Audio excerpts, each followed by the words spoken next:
All right. We are live on YouTube. All righty. Welcome to House Energy and Digital Infrastructure. It's Thursday, May 1, and we are talking today about energy equity. And we'll just go around the room and introduce ourselves, and then we'll invite our guests. If you guys want to join us at the table in whatever order. I'm Representative Kathleen James from Manchester. Richard Bailey, Livonia 2. Chris Morrow, Wyndham, Windsor, Bennington. Michael Southworth, Caledonia 2. Christopher Howland, Rutland 4. Jared Torrey, Washington 2. Graham Klepner, Chittenden 13, Burlington. Scott Campbell, representative from St. Johnsbury. Jack Locker, Committee Assistant. Great. I'm Gus Seelig, Director for the Housing and Conservation Board. Mia Watson, Special Programs Manager, Vermont Housing Finance Agency. Super. Hi, Kathy. Good morning. Hi. Would you want to introduce yourself, or are you not going first? No, I'm sorry, I am. Yes, I'm Kathy Beyer. I'm Vice President of Real Estate Development at Evernorth. Great. Do you want me to dive in? Sure. Are you going up first? I think so, yeah. Great. Dive right in. I don't know if All you guys right. have any testimony. I apologize. I didn't look. So, good morning, everyone. And I don't have a joke, sorry. Next time. I'll remember the giant one. Yeah. So last time I was in the committee, I think I touched briefly on this concept of energy justice and housing working group that we organized around 2 years ago, and I included a description of that work in my handout. And we've been working on this issue of energy equity because it's being discussed in many states around the country, and I think the concept has been elevated as we are trying to address our climate crisis, that we also are talking about equity at the same time. And it's really around the central message that as we move forward with our clean energy future, we need to make sure we're not leaving behind our low and moderate income households, and that we're not increasing their energy burdens. And I think some data has been presented to you in the past. There's some really good data from EAN and Efficiency Vermont and the Department of Public Service on energy burdens, which shows that our low and moderate income households have an energy burden that's 3 times higher than a median household. And actually, and if you get into the more rural areas, it's that difference is even higher. So looking into the future, if equity is also a policy goal in reducing our carbon footprint, then it needs to be matched with incentives and considerations that are targeted to low and moderate income households. And what does that mean? Well, there's kind of 3 approaches. One, in more the generic fashion, what can we do to alleviate the high energy burdens? And one of the things we do in the state of Vermont is we try to keep our electric rates low, which benefits all customers.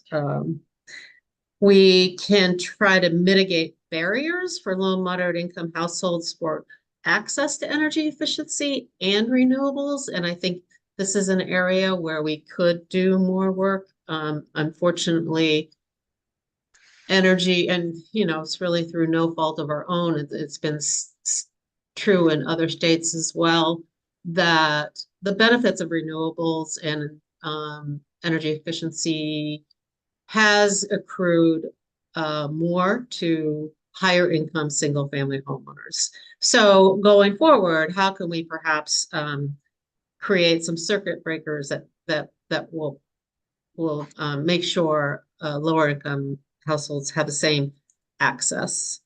And then last is, and Mia's going to talk more about this and get more into detail, is can we design energy incentives with a low and moderate income filter?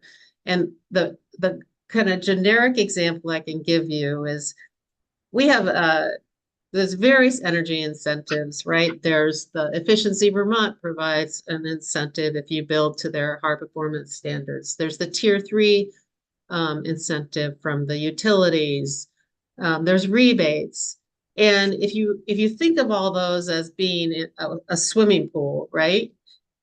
What we're trying to say is that the deep end of the swimming pool, where the incentive might be greater, right? Deeper, will be targeted to LMI households, and the more shallow end would be used for people who are above median income. And that simplifies the concept, but I think we can make progress on this. And I think it's a discussion. I know I hear more and more that the Department of Public Service talking about this, and I think it's a real opportunity for us looking into the future. I'm going to stop there because I know Mia has better detail than I'm going to present today. You want to take a question, Kathy, or? Sure, Kimball. So of course the question is, how do we determine eligibility for a higher incentive, right? So it's an income verification question or a categorical qualification question or something like that. So I don't know if you have any thoughts on that, but that's Scott knows this landscape well. It of course that is something that would need to be addressed. You know, my focus is in housing, where we have already a lot of infrastructure in place, working with the Vermont Housing Finance Agency and the Vermont Housing Conservation Board, where we have the income verification data. But that's just, that's just for housing. And we're here today to talk about housing. Right. Yeah, but in the broader context of all energy incentives that are available, Efficiency Vermont doesn't have that information, and they don't want it. So how do we do that?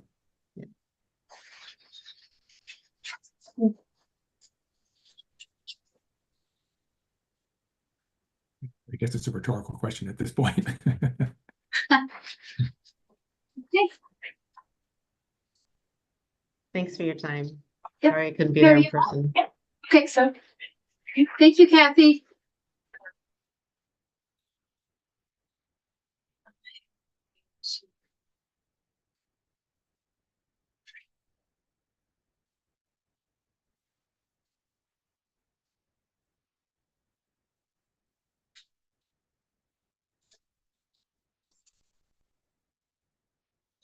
Showing that.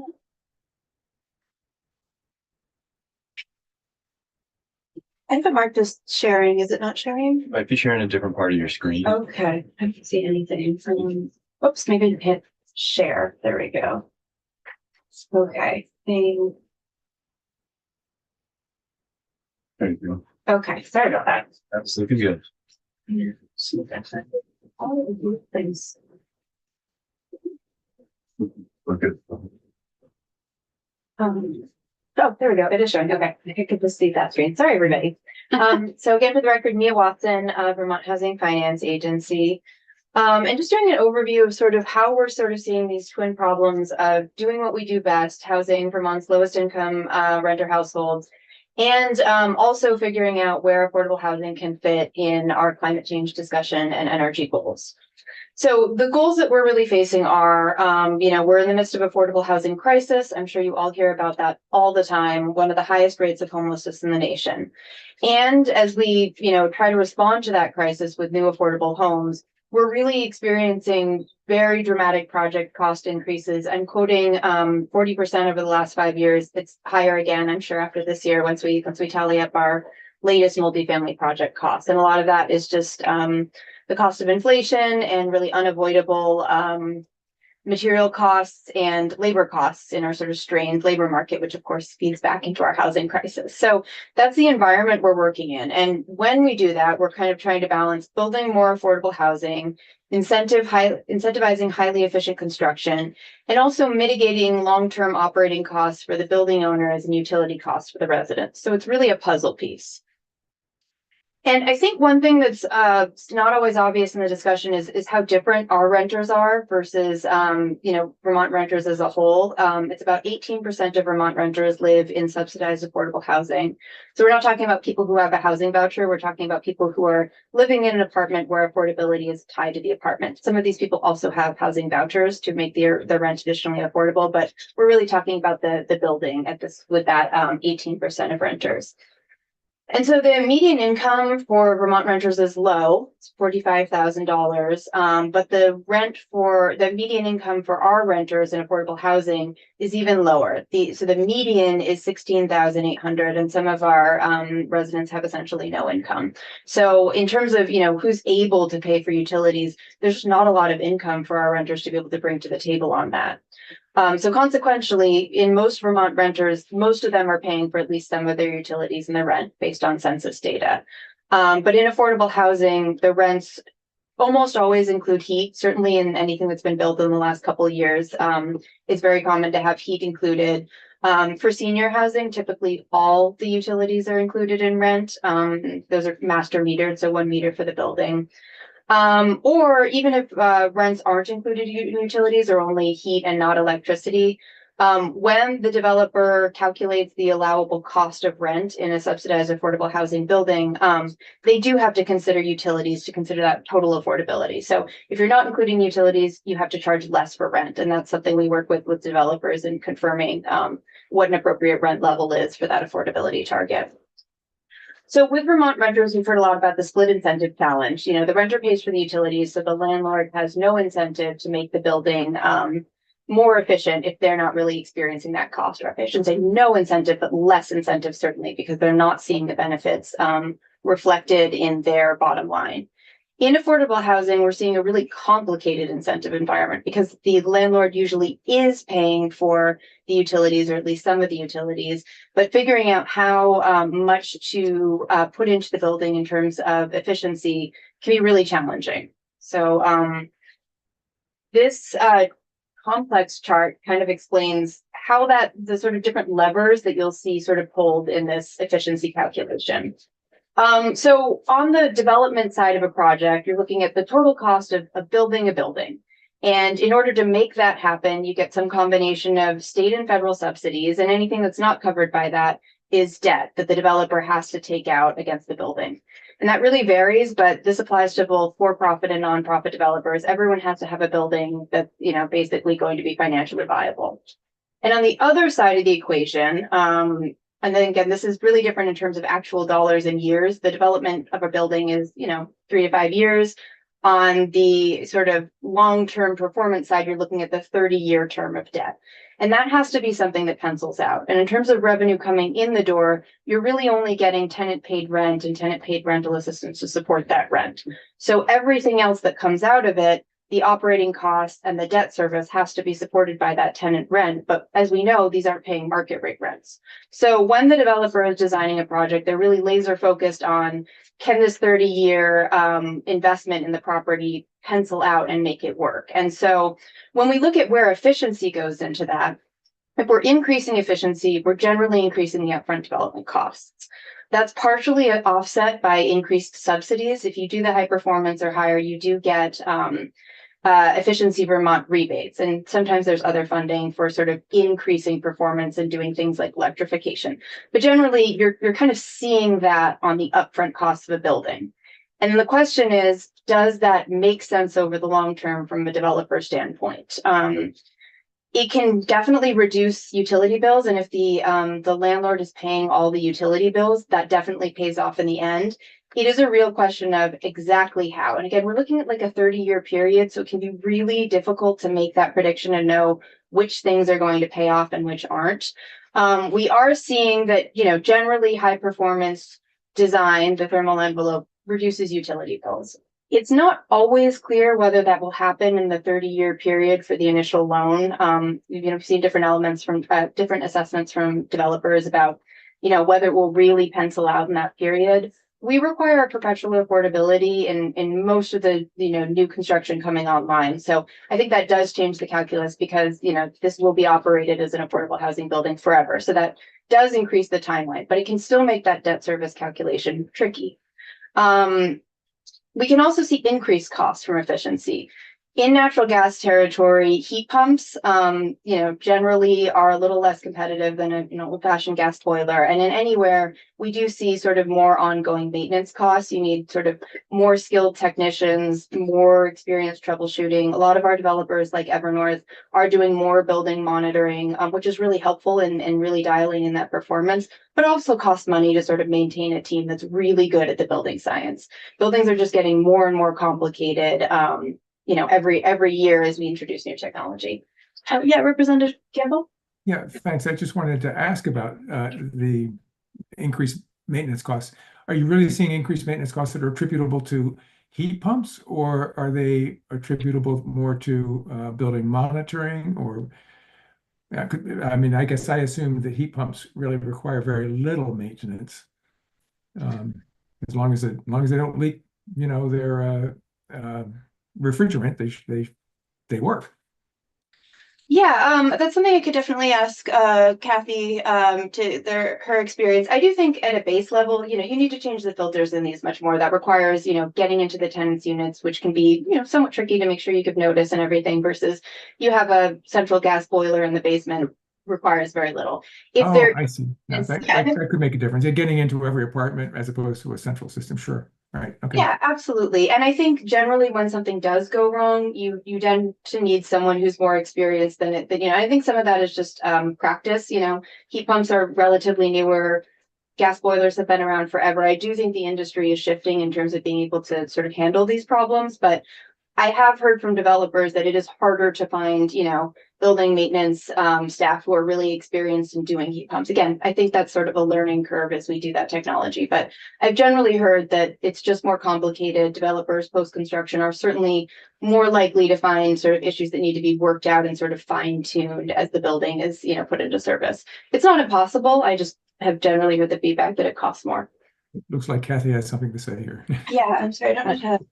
Sorry, I just would add the other cost is actually what we call the life cycle cost. And right now we're being told that air source heat pumps have a 15-year expected life. And those old gas boiler or those central boilers, they just crank away for like 30 years. So that's when you factor that in. Okay, good. Yeah. Good. Yeah. And of course, we don't really know how long these heat pumps are going to last yet, but right. Thanks.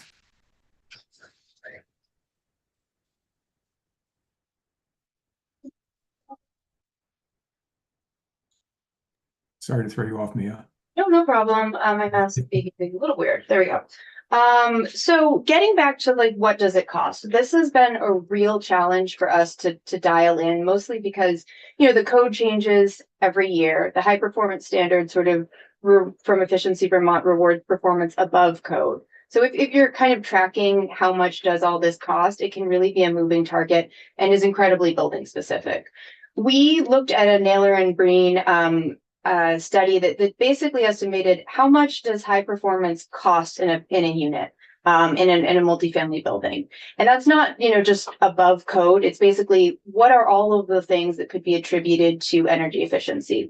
And they came up with a number that we've adjusted for sort of current costs. So it's $62,000 per unit. And again, some of that stuff is absolutely something that any rational builder would do. Like you're going to have insulation in the walls, but we're basically saying when we can attribute how much it would cost to do this in total, it's about $62,000 per unit. And again, question how much is really above that threshold that would be code compliant.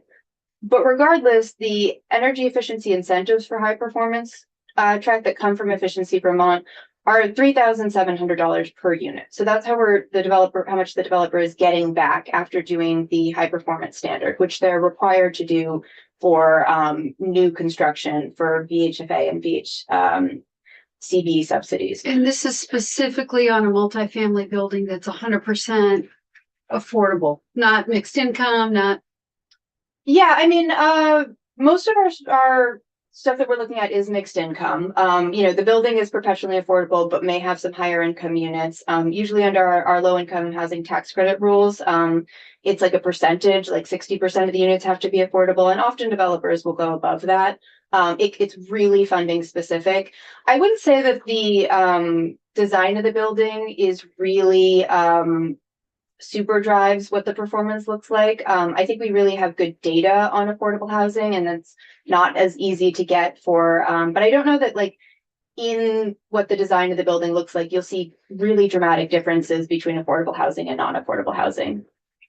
I was just wondering why the incentive per unit is so low. And I was just trying to wrap my head around that. Yeah, I think Efficiency Vermont will describe that as, you know, you're kind of only able to award for savings above code, and those are not very large savings at this point because, you know, our code is getting higher and higher. So I think that ties into their efficiency performance calculations, which is above my head, but that's certainly what we're getting back now. So this chart is showing the total cost.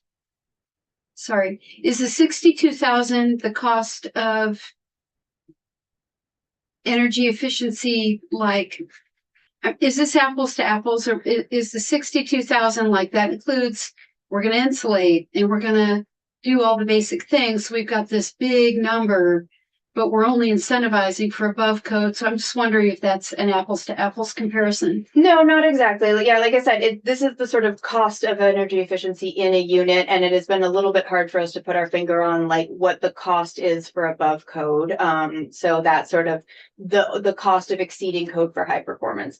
I will say not everybody is following code, and we're definitely making sure that affordable housing developers are performing above code.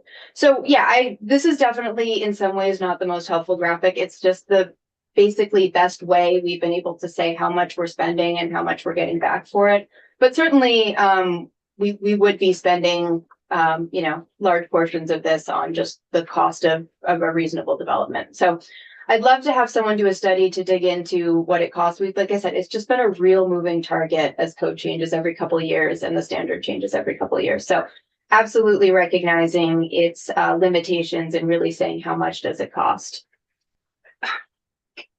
Let me just ask Scott a real quick question. Scott, well, actually, I'll circle around to you later. I was just wondering if some of the language in H81 tries to get to that. Well, it does. It does in that it tries to change the threshold for providing incentives for the energy efficiency utilities, including Efficiency Vermont, BED, and Vermont Gas. Change that threshold from above code to some assessment of standard building practice, so that they could provide incentives for actually complying with code, not only for above code work. But so trying to bring trying to make it would go exactly to the numbers in this chart. There would presumably be better alignment between the size of the incentive and the investment in energy efficiency. Yes, and of course the critical part is if the EEUs can provide incentives, then they can also get paid for those incentives, right, through the funding mechanisms that provide them the funds, the revenue source for the incentives. But I guess I did want, you started to ask, or you did ask about this also, about the $62,000. What makes up that $62,000? I recognize that it's a difficult thing to come up with, but I think it's really important to focus on what is really included in that number. How much is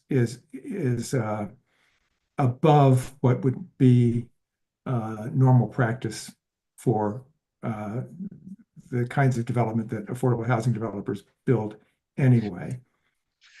So, I mean, right. So what's included in there? Are the walls thicker? Are you know, with the, I don't know, the mechanical systems that much more expensive? What is included in that number is a critical question. Yeah, and the reason I highlighted it too is that it really feels to me like a great deal of the difference between high efficiency building or high performance building and what you might call standard practices is more technique than it is actually material expense. There is more material expense, but there's not a material and equipment expense, but there's not necessarily that much more. But anyway. Okay. Rep Sibilia, or did we cover your? No, you did no. So this slide is really troubling a lot. I think there's a lot going on here. And I'm concerned about the lack of citation about where these things are coming from, because this is really important, as you know, getting to the bottom of this and how we're going to pay for this. And so we have to be able to follow along. So I have a lot of questions here. And, we've talked about the estimated average cost of energy efficiency driven construction. I hear you saying that includes a lot of things that may be included anyway. What doesn't it include? Yeah, I'd be happy to refer back. We used a Naylor and Breen study and we did some math to sort of bring it up to current costs. I think the Naylor and Breen study was from a couple of years ago. I'd have to remember the thing. So we do have a little fact sheet where, there's a bunch of citations listed. So I'm happy to provide that to the committee when I get back to my desk. I can see. Yeah, certainly did not want to be misleading with this. I think it was really just an attempt to put a number on it. I want to be very clear that I do not believe that was your intent at all. I am hoping that we can figure out a way to get good information here, and making sure that we are citing those numbers will help some of us who do not do this for a living follow along. So what isn't included in that estimated average cost, like big things that would not be included? Yeah, let me refer back to the study and get an answer. Like I said, we have some citations in the sort of one pager that references this, and we can dig up the Naylor and Breen study that was commissioned for VHCB, and I think that gets into it. I do think that we as affordable housers do have some work to kind of answer this question. Like I said, it's just been so building specific, and so every time the code changes, I think it takes a while to get the bearings and figure out which are the cost drivers. And as Representative Campbell mentioned, design costs are a huge driver in the performance. And so I would have to double check whether the design costs are included in that. So to my kind of simple mind on this, and what I would expect Vermonters to take away from this slide would be that it costs us $1.8 million to build that building there, more than it would for because of our because of our code, I guess. And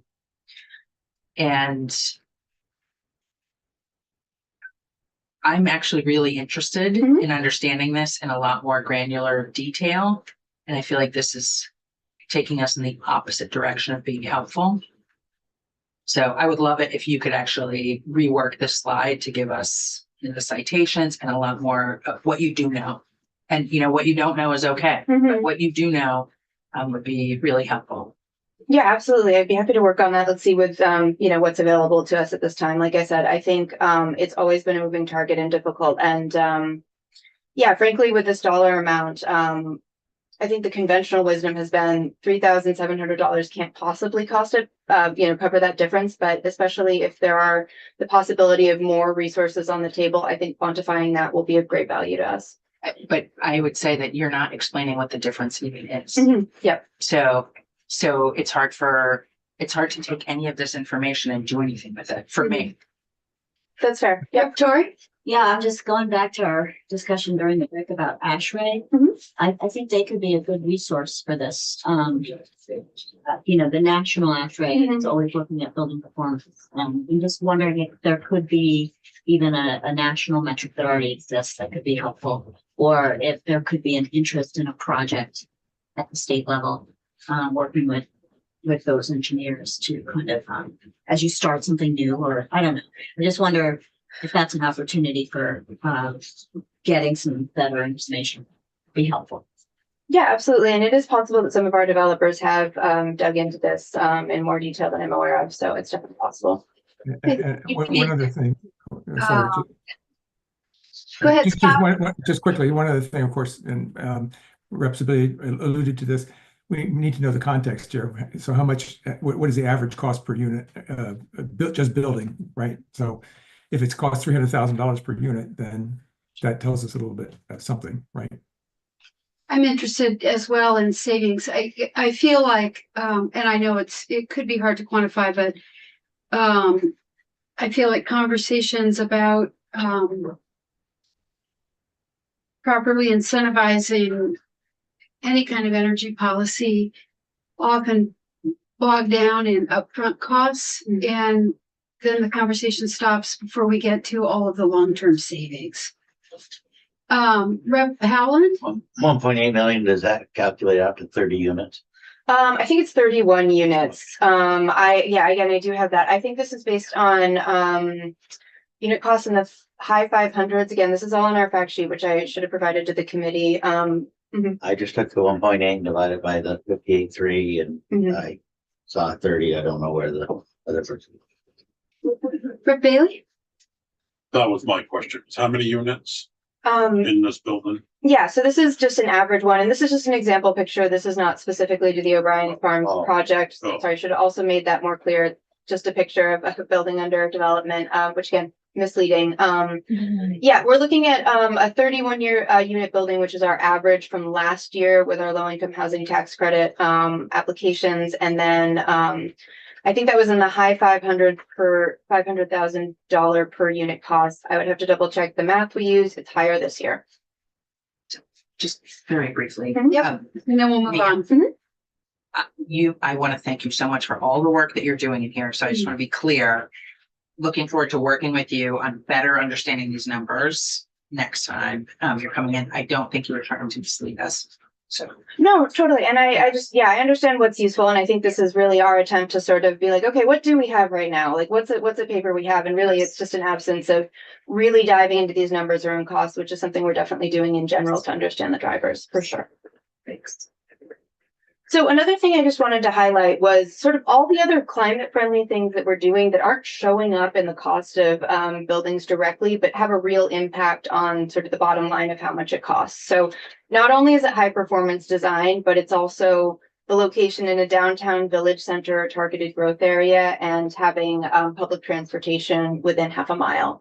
That definitely reduces the amount of cars on the road and has a big impact. It's just very hard to quantify, and again comes down to a bigger social benefit both for everybody with emissions and also for our tenants being close to jobs and transportation that reduces their costs, but really hard to quantify. So that's some of the work we're doing. A lot of property remediation, brownfield sites that are, improving the area in a climate friendly way. And then also, we have additional incentives in our competitive scoring for projects for passive house or net zero. So that's exceeding even what's on the table for the high performance rebates. So those are all things that are really hard to quantify. And again, maybe we need to try to think about what that does cost, but we know it does cost more to do that. And it's one of those things with great social value, great tenant value, but no sort of, benefits coming directly to it. So, when we think about, we're not here to ask about a specific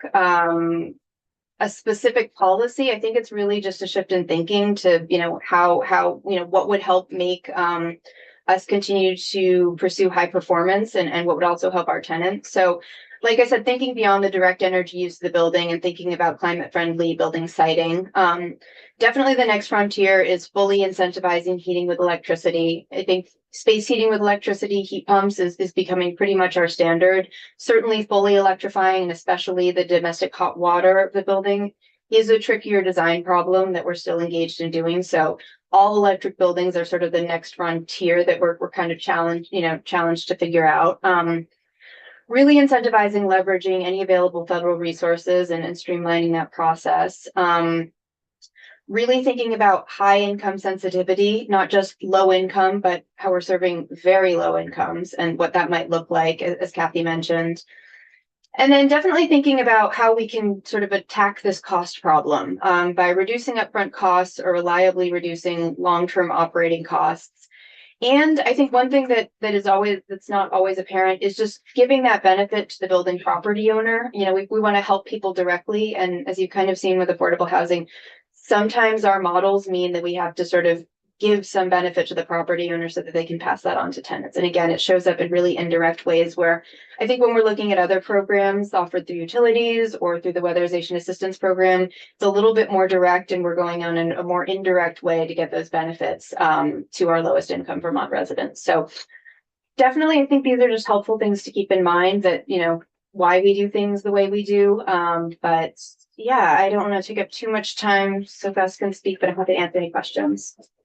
Yeah, Rep. Howland? All the when you refer to heating and water heating with electricity. We're all talking about heat exchanger program, resistant electric heat.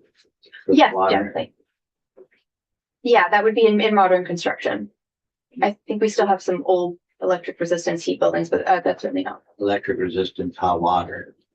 So I think that is Yeah. with heat pumps, but with a heat exchanger process and not a.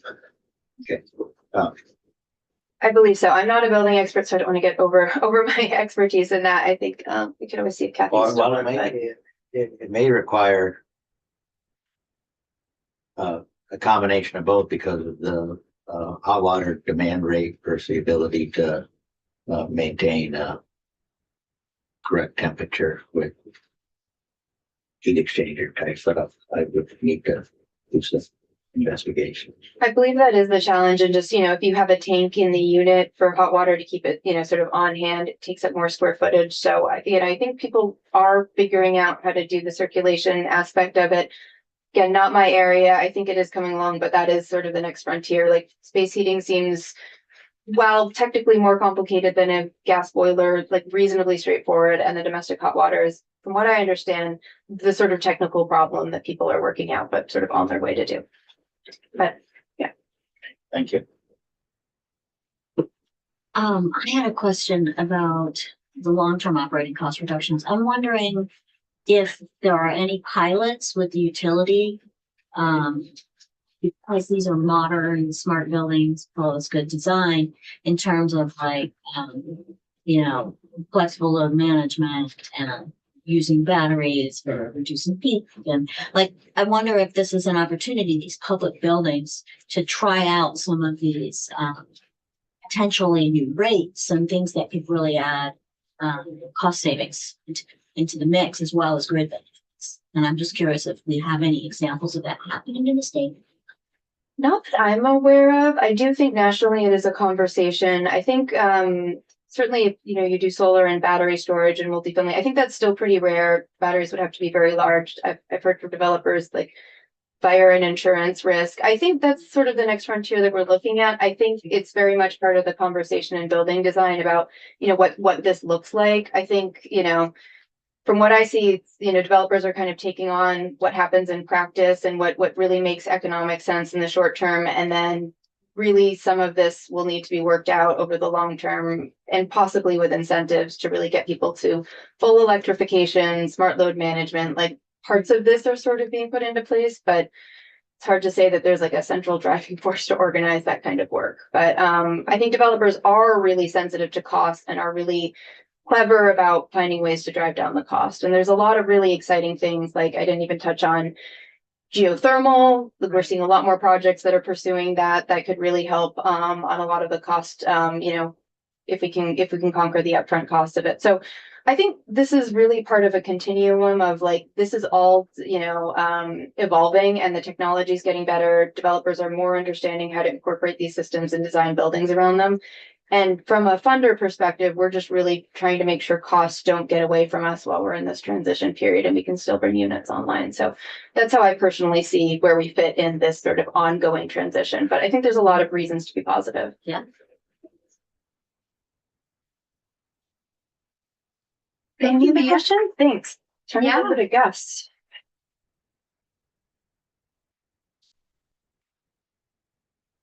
So for the record, Gus Seelig, Director for the Vermont Housing and Conservation Board. I'm going to try to be very brief and say that our intention today is not to ask you to do anything, but really to help us. And I think that Representative Seelig's questions help us think about to what degree do we add the issues around equity into our thinking about energy policy. And very briefly, and just to summarize, and I agree with you, the chart doesn't tell you does not give you a roadmap. If I think back to 2017, when we did the housing revenue bond with the governor, and you all did that, we were building housing generally at a cost of $275 a unit, some a little higher, some a little lower. Cost of about double. The amount of subsidy and support we get through programs like EBT have stayed level. That's a problem for us. And it's gonna become a bigger problem in the coming year, not because you're not being good to our budget, it's to our budget, but because of what's going on at the federal level and the loss of one-time funding that the state has had is gonna mean that we're gonna go from spending at VHCB somewhere around 85 or $90 million a year on housing down to around 30. So when you lose 2/3 of your funding and you want to do two things at the same time, and I think you saw this in our presentation last week. We are building award-winning buildings. We want to build the very best buildings we possibly can for now and for the long term. And you also want us simultaneously to build as much housing as possible because we have a severe housing shortage. So I'm really here to say we need a higher level of support from the energy sector. You can say to us, just build to code and that's all on the energy tab. And that just simply means we're going to build less units. And if we build above code, we'll build even less units. It is important to VHCB's mission in terms of our conservation work that we not continue to add greenhouse gas emissions, warm the universe, have more flooding in Vermont. So we don't want to do that.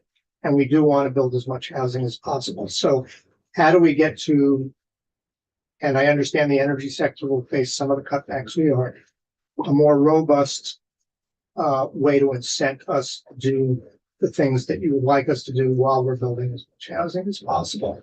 I would add a couple things that I think that were hit upon in the discussion a little bit, but maybe bear more emphasis, which is the work we're doing across the state. As opposed to most rental housing, you don't have the split incentive where landlords are really not motivated to invest in energy efficiency because their tenants are paying the heating bills, they're paying the electric bills. 99% of the units that we're investing in, the landlords are taking that burden off the tenants. And that has two different benefits. One is that the systems are more efficient when they're central systems for a building. As opposed to the old space heating that many of us grew up with when we rented our first and second and third apartments that were really cold and drafty and all that. It also means for people of really modest means, they don't need to utilize the LIHEAP program in the same way that somebody who's living in an old farmhouse is going to need support from that. And that'll be yet another program that's under attack. Some years ago, we got an adjustment in the benefit from EBT because we added something called the societal test to how they were looking at what the incentive should be, and the public service board at that time approved that. But where we are today is if you can only incent stuff above code and we keep improving the code and making the code higher, that delta gets smaller. So they're not authorized, even if they wanted to give us more support. So I think that's a place where the policy framework really needs some adjustment. You may have some other ideas about how to give us more help, but we're trying to do those. Fundamentally, we're here to talk about those two things at the same time of building the best buildings that are going to be kinder to our state and our planet, reducing the burden on low-income folks, and building as much housing as possible in a time where the federal resources are going to go down. That's really why we're here. A different way at the question that I think you were rightfully asking would be for somebody, perhaps the public service department, to say, okay, we made this code change in 2019, 20, 21, 22, 23. What did that add to cost? As one way that would give you some information to look at it. The Naylor and Green study that Mia referenced was actually something we did, I think, more than 2 years ago, probably 5 years ago. And we've just asked them the simple question of, when you take the old farmhouse and you modernize it, what's that going to cost in terms of what you want to put in the walls, what you're going to do to the windows, what you're going to do to the foundation, what you're going to do to the heating plant. And back then, my recollection, it may be fuzzy. I'm sorry I didn't bring Craig here with me this week because he remembers all these details, was that cost 5, 6, 7 years ago, whenever we asked Naylor and Green to do this work, and they're excellent builders, was in the high 30s, pushing $40,000 a unit. And we've had inflation since then, which I think is how we get to the $62,000 number that Mia showed you today. But I would think of that as just kind of a proxy for the conversation of how do we do these multiple things at once of building the housing we need and making it as efficient as we want it to be, knowing that the housing dollars are coming way down. I would also say to you and you folks don't think about it's clear from just the questions you're asking, you're thinking very much about the energy components. The housing funding has also been asked to absorb other kinds of societal costs.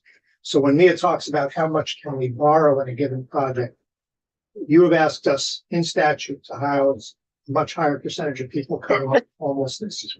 The operating broad budgets of our projects are now budgeting for service coordination for those people who are in such need. The debt capacity is very much limited both by the income of the people we are housing, but also by the federal restrictions that say the rents can't be above a certain level. So those are the things we're trying to contend with. I do want to just say, over the time we've done this work, we've done about 1,000 units that were heated with wood pellets when that became the new thing to do.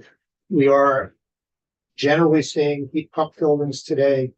We have done a few with geothermal. We've done a lot of solar. There's probably several thousand units that have some form of solar for another at 16,000 home heat funding.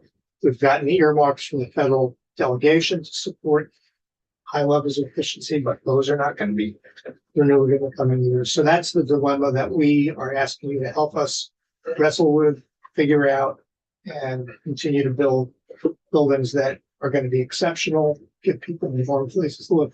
The other thing I would say to you, and I'm thinking specifically about our elderly citizens, is that I don't think I'd build housing for the elderly today without the ability to cool in the summer. If you're asking me 20 years ago whether that was an issue in Vermont, we had 3 or 4 days where maybe you needed an air conditioner. But we've had some summers recently where some people would really struggle without the ability to cool. So I think going to these technologies is absolutely essential. We are going to see more cost increase either because of tariffs or because of a provision in the federal law that is called BABA, Buy America, Build America. And there are some items that we can't even source in this country right now. And then I would just add that we are hearing routinely that, one, we're paying people more to be the technicians to handle this technology. That raises operating costs for all of the housing providers. So person who could manage a building 20 years ago, you need a different level of skills to do that. So when you're asking why are the costs of operations higher, it's not just what is the energy payback, it's also the technology costs of the complexity of these buildings and managing them well. A long time ago, we had a consultant come to Vermont to evaluate our programs. And he said, let wealthy people experiment with the new technologies. And when they get it right, then we should start putting it in affordable housing. I think problems of our climate make us want to use these technologies as quickly as we can. But we're going to continue to be challenged by the financial realities that we're faced with. So that's why we wanted to begin this conversation with you today. So thank you, Gus.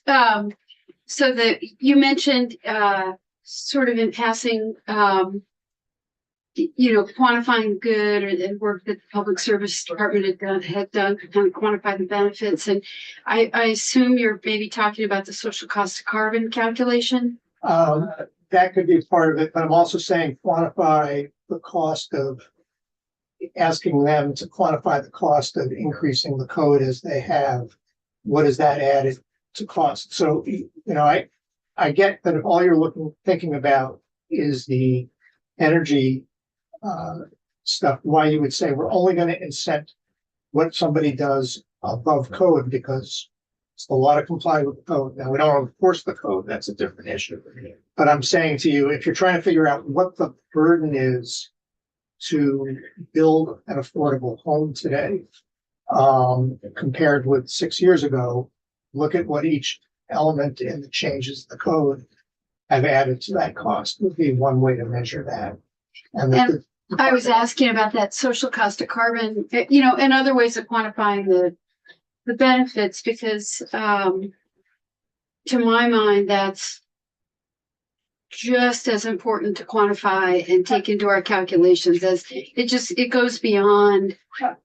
absolutely agree It's with so far beyond, reducing greenhouse gas emissions is the byproduct, but what we're really talking about is, safer, warmer, cooler, more efficient, healthier, More affordable. homes. Yeah, we're talking about all those things. And that's Yeah. why I said, revisiting the societal benefits test that we used to get an adjustment probably 15 years ago in the EBT benefit, Right.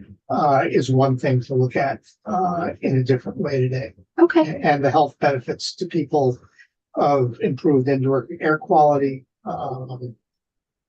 is probably yet another thing that we really haven't thought about or in a way that's measuring it. And I'm not the person who can help us with that. Yeah. We probably need some help from people who are, familiar with what it is to live with COPD and what it is to reduce the levels of asthma, Yeah. problems and all of that kind of stuff. We have Rep Campbell. Did you have a question, Rep Sabine? Yeah, just I thought I heard you say housing costs are coming down. No, you didn't hear me say that. No, if I said that, I misspoke. That was what. No, what I said to you is that, and what I certainly meant to say is, compared to where we were in 2017, we've seen housing costs about double. That I And heard. that's my testimony. Rep Campbell? And you're sticking to it. And the energy costs, the costs of dealing with energy compliance have had to have gone up along with those numbers. Maybe it hasn't doubled, but it's certainly a piece of that. Yeah, I just wanted to observe that there's at least two ways of looking at costs and benefits. And in terms of the benefits, there's sort of the customer or consumer costs and benefits. That is sort of the cash flow to the consumer or the operator of the building. And then that's, those are real numbers. Those are really important. But the other part, as far as adding in a social cost of carbon or other social costs and social benefits, that's really more of a programmatic level consideration in terms of, well, what do we want to incentivize and how much is the incentive worth? And, so that's, of course, there are other, gradations in there, but in general, the social costs of carbon are not something that or social benefits of carbon are not something that the operator of a building or the homeowner is going to see. So Right. it doesn't really calculate for them. Rep Bailey? Yeah, could you, when you mentioned a wood pellet system, was that a central boiler? Central boilers, yeah. And how are the maintenance costs on that versus heat pumps? I'm not the expert who can tell you that. I can try to find that out for you. I know that they've performed well over the time that they have existed, and we also, a piece of our statute is economic vitality. So as you probably know, there's a mill in Clarendon that produces wood pellets as opposed to importing them. And the operators that we've worked with in the Rutland region have used a lot of wood pellet systems, and they'd probably be the people I'd go talk to about what have the maintenance costs been like. But it's had that other benefit to the local economy because they're not using imported pellets at all. Okay. Rep Torrey? Just from some of the pictures I've seen, I'm not seeing covered parking with solar canopies. I'm wondering if that's an opportunity with the Solar for All grants that we hope to have in the state. I'd let Mia speak to that, but what I would say to you is that we've done a lot of buildings where there's parking on a bottom level, under bottom level. Right. And that adding covered parking while we're trying to contain costs is a hard thing to do. Yeah, I'm just thinking with this program, I know they're thinking about how to structure it and meet the multifamily needs. I wonder if it's something to consider after the fact, if for those where you have full lots. Just because you do have so much electricity. Yeah. Yeah, it's certainly eligible under solar for all, but especially in our existing properties, might be hard to get, covered, carport, on ground mounted solar onto it. These projects are designed to maximize the available parcel space as much as possible. So there's not usually a bunch of land. It's possible that in new development that sort of is able to anticipate solar for all, we could look into it. But again, that does get really expensive, as Gus said. Rep. Howland? How many of your buildings do have, basement parking or ground level access parking or even subgrade parking? We've seen it most, in more built up areas where there's more density proposed and allowed, and the lots tend to be smaller. And so in order to meet parking requirements, we're doing that. We're not doing it as a matter of like, that's the standard, because that adds to cost. Well, we're increasing but if it's 3-story building, now you got 4 and Yeah. that's first and it. Right. So we've done it sometimes, but it's really been driven more by, I think, the need to design around having enough parking to meet parking requirements. And can you give us a size of a community that may be a target for, particularly a 4 or a unit housing project? I'm thinking you gotta have, not only do you have to have housing, but you've got to have some employment in the area, and so that a small community, and I don't know the relative sizes of communities around the state to make a comparison from a Morrisville to a Wallingford. I can tell you the smallest projects we've done are 3 units adjacent to or above the East Calais Village Store. And a citizens group came to us and we did 7-unit development in Cabot. On existing buildings. No, Cabot was in construction. It was in the village, it was in construction. So those are a couple of examples of small projects. We have worked with Habitat for Humanity all over the state, and sometimes those are single lot developments. South of you in Manchester, I think they've done a 20-unit subdivision. So some of these units have a construction for removal of existing buildings before we start rehabbing the area. Yeah, I mean, I think we've been talking more about new construction today. We've worked with 3E Thermal, which Representative Campbell is quite familiar with because he founded it and ran it for many years. And that's who we work with most of the time on rehab projects. But we do an awful lot of rehab and we do a fair amount of new construction.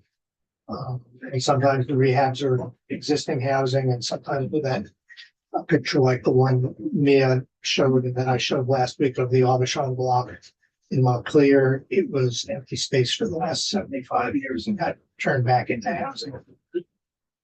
I've got a new meeting, so if folks have urgent last questions for Mr. Siegel. Thank you for listening to us. All right, yeah. This discussion. Yeah. Thank you so much for coming in. Thank you. Look forward to, as you said, look forward to continuing. Thank you, Kathy. Yeah, thanks, Kathy. Thanks so much. everyone.